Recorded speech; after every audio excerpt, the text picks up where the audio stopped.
Et si on allait à Rome? En surfant sur Internet, Thierry a trouvé un billet aller-retour pour 143 €. Après une rapide comparaison sur d'autres sites, il n'a pas trouvé mieux. Mais problème, en revenant sur le premier site, le prix a changé. L'aller-retour pour Rome coûte désormais 152 €, 9 € de plus.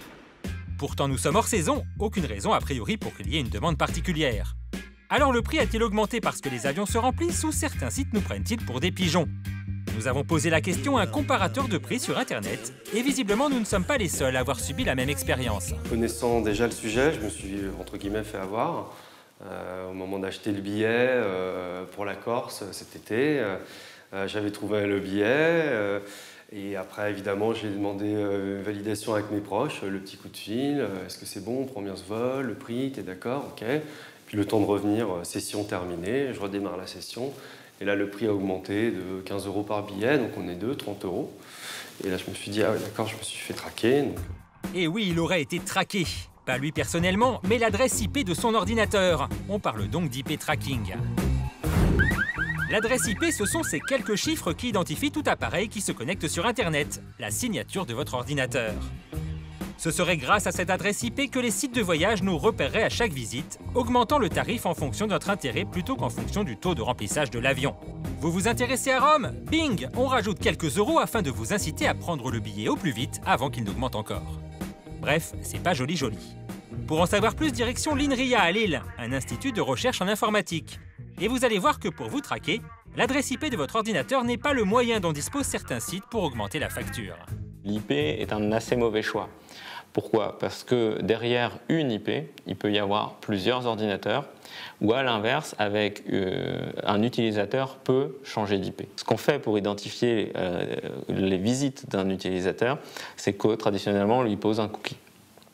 Donc on lui pose un cookie. Qu'est-ce qu'un cookie? C'est un petit fichier texte qui est enregistré par le navigateur. Donc il est présent sur votre machine, le cookie. Vous ne comprenez pas tout? Ben nous non plus. Vous pouvez nous l'expliquer, mais alors plus simple. On peut faire le parallèle avec un troupeau de moutons. Les troupeaux de moutons sont tous blancs, pas de différence notable, très difficile à identifier. Et vous avez quand même envie de pouvoir les reconnaître, pour X raisons. Vous prenez le premier mouton, vous peignez à la bombe, à la peinture, un numéro dessus. Donc premier mouton, pouf, numéro 1. Deuxième mouton, il est blanc, ben on va mettre, toujours il n'a pas de numéro, on lui remet un numéro. On le laisse repartir dans le champ. Et un peu plus tard, si le premier mouton revient, quand il revient, mais il a déjà un numéro, lui. Donc on sait qu'on l'a déjà vu. Et en plus, on a son identifiant. Peut-être qu'on a noté qu'on lui a administré déjà une dose de traitement sur un catalogue différent.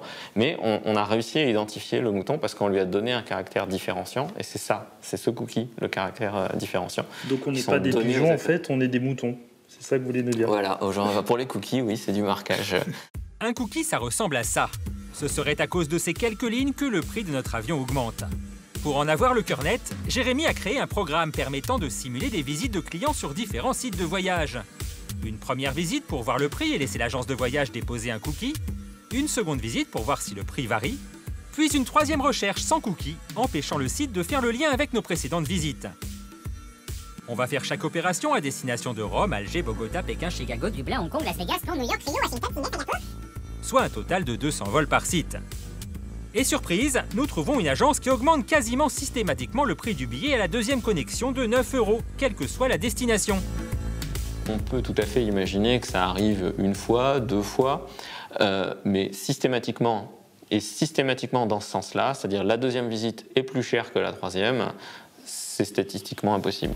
Pour Rome, par exemple, oui on y tient, nous passons de 155 à 164 €.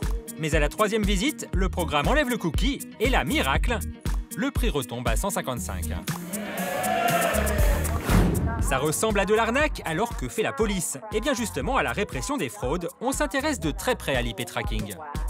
Rien ne vous dit que ça, on ne l'a pas déjà constaté et que ça n'est pas déjà en cours de traitement, bien sûr. Si vous voulez, ce type d'enquête, c'est une enquête qui dure longtemps. Nous avons des cyber-enquêteurs qui sont répartis dans toute la France, qui sont implantés dans toute la France et qui font ce travail et on ne communiquera qu'à la fin. D'autant qu'on travaille avec la CNIL et on ne va pas communiquer sur une enquête sans être d'accord avec eux sur les résultats de cette enquête. Il va donc falloir s'armer de patience. Mais si des irrégularités sont constatées, ça pourra coûter cher. Si c'est une tromperie du consommateur que l'on trouve sur un site, c'est un délit C'est une sanction qui peut aller jusqu'à 37 500 € d'amende et ou 2 ans de prison. Voilà. On en a beaucoup parlé dans le voyage, mais peut-être que ça existe ailleurs sur Internet. Notre enquête, je peux vous le dire, ne se limite pas au voyage. C'est vrai ça, si ça marche pour les billets d'avion, pourquoi ne pas l'élargir à d'autres secteurs? Rassurez-vous, ça existe déjà. Faut savoir qu'il y a aux États-Unis un des leaders dans l'IP tracking, mais qui est revenu sur ses pas après, c'est Amazon.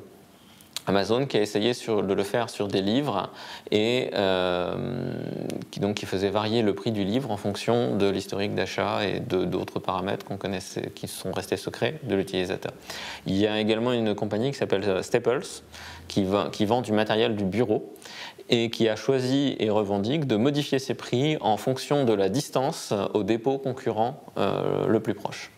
Et on peut tout imaginer. Acheter plus cher sa voiture si vous êtes loin de tout transport en commun, vos chaussures si vous faites du 52 ou vos produits allégés si vous êtes enrobé.